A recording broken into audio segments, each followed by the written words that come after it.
ان الصلاۃ کانت علی المؤمنین کتابا موقوتا، بے شک نماز مومنوں کے اوپر وقت کے ساتھ لکھ دی گئی ہے۔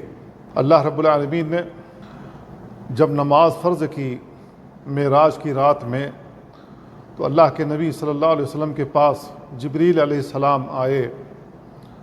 ظہر کی نماز میں اول وقت میں آ کر کے آپ کو نماز پڑھائی، پھر عصر کی نماز اول وقت میں پڑھائی، پھر مغرب کی نماز اول وقت میں پڑھائی، پھر عشاء کی نماز اول وقت میں پڑھائی، پھر فجر کی نماز اول وقت میں پڑھائی۔ یہ 5 نمازیں پڑھانے کے بعد چلے گئے۔ دوسرے روز پھر ظہر کی نماز میں جبریل علیہ السلام آئے اور آپ کو آخری وقت میں نماز پڑھائی۔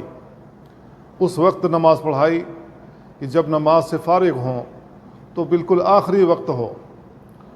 پھر عصر کی نماز آخری وقت میں پڑھائی، پھر مغرب کی نماز، پھر عشاء کی نماز، پھر فجر کی نماز۔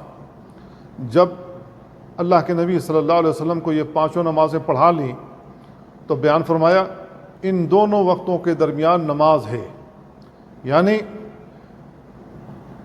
ابتدائی وقت سے لے کر انتہائی وقت تک جو شخص نماز ادا کر لے اس کی نماز ادا ہوگی، اور جو شخص نماز کا وقت ختم ہونے کے بعد نماز پڑھے تو نماز ادا نہیں ہوگی، قضا ہوگی۔